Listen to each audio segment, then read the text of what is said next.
আসসালামু আলাইকুম রহমতুল্লাহি ওবরকাতুহু। সম্মানিত দর্শক, বাংলাদেশের রাজনীতি থেকে আওয়ামী লীগের আলোচনা এবং সমালোচনা কিছুতেই সরানো যাচ্ছে না। দেশে ডক্টর মোহাম্মদ ইউনূসের অন্তর্বর্তীকালীন সরকার চলছে এবং প্রশাসনের যত গুরুত্বপূর্ণ পদ পদবি রয়েছে, যেগুলো আওয়ামী লীগ রক্ষা কবচ হিসেবে ব্যবহার করেছিল এবং আওয়ামী লীগ মনে করেছিল যে যুগ যুগান্তরে বা জন্মান্তরে তাদের এই যে সাজানো বাগান, যেভাবে তারা পুলিশ সাজিয়েছিল, যেভাবে তারা ছাত্রলীগকে সাজিয়েছিল, বিশ্ববিদ্যালয় সাজিয়েছিল, সকল সাজানো গোছানো সংসার একেবারে আগস্ট মাস ২০২৪ সাল তছনছ করে তাসের ঘর নয়, তুলোর ঘরের মতো উড়ে গিয়েছে। তারপর আওয়ামী লীগের যে সকল শীর্ষ নেতৃত্ব রয়েছেন, একেবারে যাদেরকে বাংলাদেশে বলা হতো রয়্যাল বেঙ্গল টাইগার, মহাসিংহ বা মহাবাঘ, আমাদের সুন্দরবনের যে বাঘ, এই বাঘও তাদের কাছে খুব ছোট হয়ে যায়। এই জন্য বাঘের আগে মহাশব্দ ব্যবহার করতে হবে। বা আফ্রিকার যে সিংহ, সেটা ধবল সিংহ হোক বা অন্য যে কোনো সিংহ হোক, আওয়ামী লীগের এমন প্রভাবশালী নেতা ছিলেন যাদেরকে সকল সাধারণ সিংহের সাথে তুলনা করলে হবে না। তাদের দাপট ছিল মহা সিংহের মতো। তো তাদের অনেকে পালিয়ে গেছেন, অনেকে আত্মগোপনে আছেন, গর্তের মধ্যে লুকিয়ে আছেন, অনেকে ধরা পড়েছেন। তো এই যে একটা অবস্থা, সেই অবস্থার মধ্যে আওয়ামী লীগের নামটি আসলে উচ্চারিত হওয়া উচিত নয়। সেখানে আওয়ামী লীগ পচে গিয়েছে, দুর্গন্ধ ছড়াচ্ছে। যেমন আমরা অনেক ভালো খাবার খাই, পোলাও, কোরমা, কালিয়া, কোপ্তা, রোস্ট, আরও কত কিছু। এগুলোর নাম নিলেও ভালো লাগবে, দেখলেও ভালো লাগবে। কিন্তু এই জিনিসগুলো যখন পচে যায় আপনার পেটের মধ্যে এবং সেগুলো যখন বর্জ্য আকারে প্রকাশিত হয়, তখন সেগুলোর নাম আর কালিয়া, কোপ্তা থাকে না। একটা সিঙ্গেল নামে চলে আসে, সিঙ্গুলার নাম্বারে চলে আসে। ওগুলো কেউ উচ্চারণ করে না, ওইগুলো দেখেও না, বরং খাবার টেবিলে যদি ওইগুলোর নাম উচ্চারণ করা হয়, তো সঙ্গে সঙ্গে খাবারে অরুচি এসে যায়, অনেকে বমি করে দেয়। তো সেক্ষেত্রে আওয়ামী লীগকে যদি আপনি একটি পচা মাল হিসেবে ধরেন, আবর্জনা হিসেবে ধরেন, সেক্ষেত্রে তো আওয়ামী লীগের নাম বাংলাদেশ উচ্চারণ করার মতো লোক থাকার কথা নয়। কিন্তু বাস্তবতা হলো, শয়নে স্বপনে চলনে বলনে আওয়ামী লীগের আলোচনা থামানো যাচ্ছে না।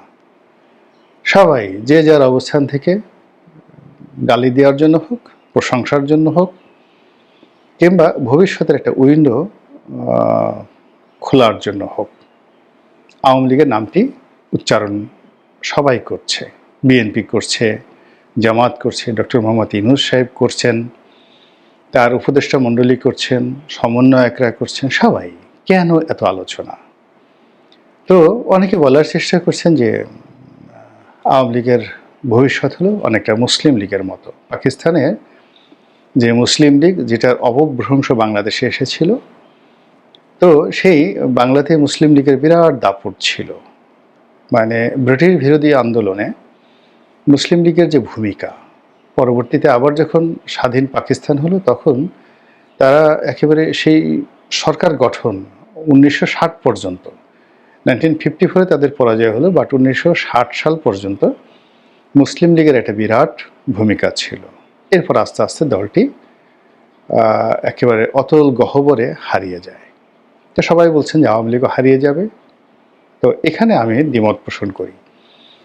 এই কারণে হলো যে মুসলিম লীগ যারা করতেন, তারা ছিলেন সমাজের অভিজাত বুর্জোয়া শ্রেণী। এবং তখন বুর্জোয়া তন্ত্র বলতে ইংরেজিকে যেটিকে বলা হয় ফিউডাল সোসাইটি, জমিদার তন্ত্র, সামন্তবাদী তন্ত্র। এখন ব্রিটিশ সরকার, তারও আগে মুঘলরা, তারও আগে সুলতানি জমানায় আমাদের সমাজে জায়গিরদার, জমিদার, সুবেদার এ সকল পদ তৈরি করা হতো। এবং তারা সরকারের এজেন্ট রূপে, প্রতিনিধি রূপে তারা খাজনা কালেকশন করত এবং সকল ভূমি, জায়গা সম্পত্তি মূলত সেগুলোর উপর তাদের একটা কর্তৃত্ব ছিল। এবং এই কর্তৃত্বটা ব্রিটিশ জামানাতে এসে বলতে গেলে এমন করে দেওয়া হয় জমিদারদের উপর, যে জমির উপরে আগে যেভাবে প্রজাদের সত্ত্ব ছিল, কিন্তু ব্রিটিশ জামানাতে এসে জমির সত্ত্বটা চলে আসে জমিদারদের উপর। তো এভাবে প্রায় 150 বছর এই ফিউডাল সোসাইটি পুরো ভারতবর্ষকে নিয়ন্ত্রণ করে। তো মুসলিম লীগ যারা গঠন করেছিলেন এই বাংলায়, তারা সবাই ছিলেন নবাব পরিবার, খান বাহাদুর, রায় বাহাদুর, তারপর জমিদার, এই পর্যায়ের লোকজন। তো যখন শেরেবাংলা ফজলুল হকের নেতৃত্বে কৃষক শ্রমিক প্রজা পার্টি অবিভক্ত বাংলার ক্ষমতায় এলো এবং জমিদারি প্রথা বিলোপ করা হলো, তখন এই ফিউডাল সোসাইটিটা ভেঙে যায় এবং তাদের সেই জৌলুস থাকে না। ঢাকার নবাব পরিবারের জৌলুস ছিল না, করটিয়ার জমিদারদের কোনো জৌলুস ছিল না, হুমায়ুন খান পন্নীদের কোনো জৌলুস ছিল না, মানিকগঞ্জের জমিদারদের কোনো জৌলুস ছিল না। এভাবে সবাই যাকে বলা হয় সব কিছু হারিয়ে সাধারণ মানুষের পর্যায়ে চলে আসে।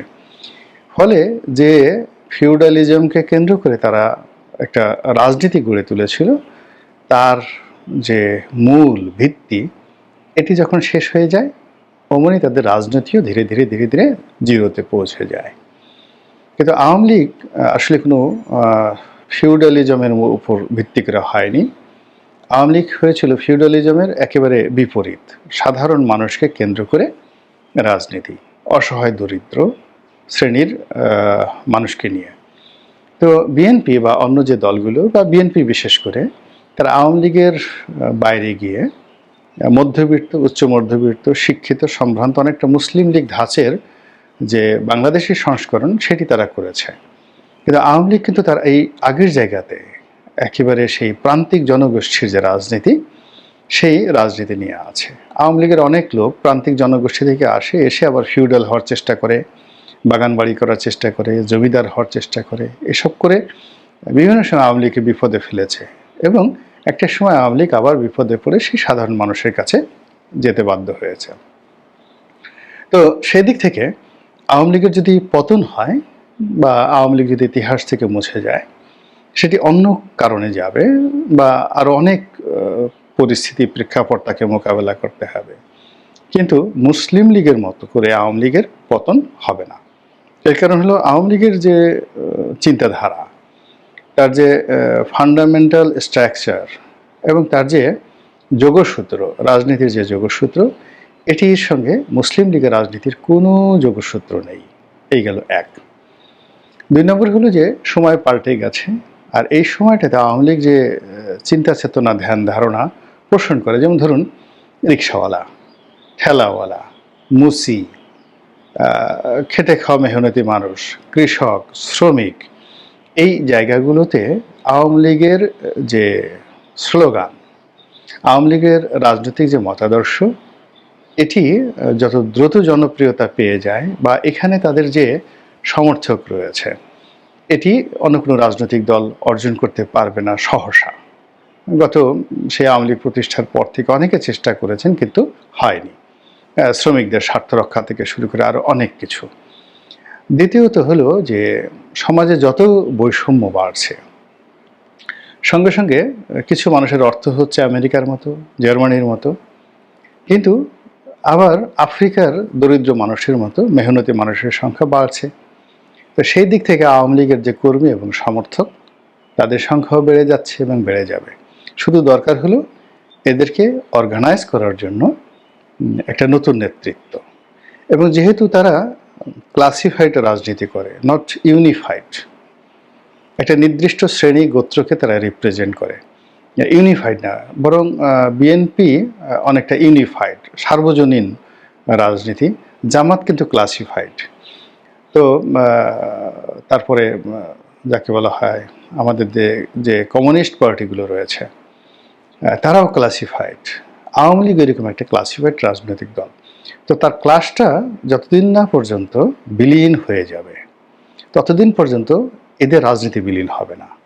শ্রমিক যতদিন আছে, তারপরে খেটে খাওয়া মেহনতি মানুষ যতদিন আসে, কৃষক যতদিন আছে, তারপর পানি যতদিন আছে, নৌকা যতদিন আছে, জেলে যতদিন আছে, মাছ যতদিন আছে, ততদিন পর্যন্ত আওয়ামী লীগের যে রাজনৈতিক কৃষ্টি এবং কালচারগুলো তারা বলে আসছে, যেমন লগি, বৈঠা, নৌকা, মানে এগুলো হয়তো এখন নৌকা ওইভাবে চলে না, ইঞ্জিন চালিত বোট চলে, কিন্তু নৌকা যখনই আসে সঙ্গে সঙ্গে নদী আছে, নদী যখনই আসবে আওয়ামী লীগের নাম চলে আসবে। আবার সেখানে মেহনতি মানুষদের যে প্রতিচ্ছবি, সেই প্রতিচ্ছবি, যেমন বিএনপির ধান, এখন ধান যখন আসে তখন এখানে একটা ফিউডাল সোসাইটি চলে আসবে। ধানের মালিককে, এখানে ধানের মালিক কৃষক সাধারণত হয় না, কৃষক মেহনত করে, চাষাবাদ করে যারা আওয়ামী লীগ, আর ধান সেই কৃষকের কাছ থেকে যারা কিনে নেয়, ফড়িয়া জমা করে, আড়তদার, ব্যবসা করে, চালকল মালিক, আবার চালকল মালিকদেরকে যারা নিয়ন্ত্রণ করে তারা সমাজের বিশাল কিছু। তো কাজেই তাদের যে ধান, এই ধানটি মূলত ফিউডাল সোসাইটির একটা বৈশিষ্ট্য। এই জিনিসগুলো বুঝতে হবে। তো এইভাবে আওয়ামী লীগ যে তার রাজনীতি, সেই রাজনীতিতে এখন অন্যায় হয়েছে, ভুল হয়েছে, গুনাহ হয়েছে, পাপ হয়েছে, এ সবগুলো মুছে যাবে। এর কারণ হলো গরিব মানুষ বেশি দিন এগুলো মনে রাখে না। আর ধনী যারা আছে তারা, গরিব মানুষ যখন সামনে চলে আসে তখন ধনীরা খুব ভয় পেয়ে যায়। নর্মালি ধনীরা সবসময় শাসন করে গরিবদেরকে, কিন্তু গরিবরা যদি একবার সামনে চলে আসে ধনীরা মুহূর্তের মধ্যে ভয় পেয়ে যায়। তো সেই দিক থেকে আওয়ামী লীগের রাজনীতি মুসলিম লীগের মতো হবে না। আর যেহেতু সমাজের যে বৈষম্য এটা দূর হচ্ছে না, রাজনীতিটা সার্বজনীন করা যাচ্ছে না, কাজেই ওই যে আমরা গ্রিক সাহিত্যে বা গ্রিক উপকথাতে বা গ্রিক ম্যাথোলজি যেটাকে বলি, সেখানে ফিনিক্স পাখির যে গল্প, সে বারবার জন্ম নেয়, পুনর্জন্ম নেয়, পুনর্বার মহাশক্তি নিয়ে ফিরে আসে।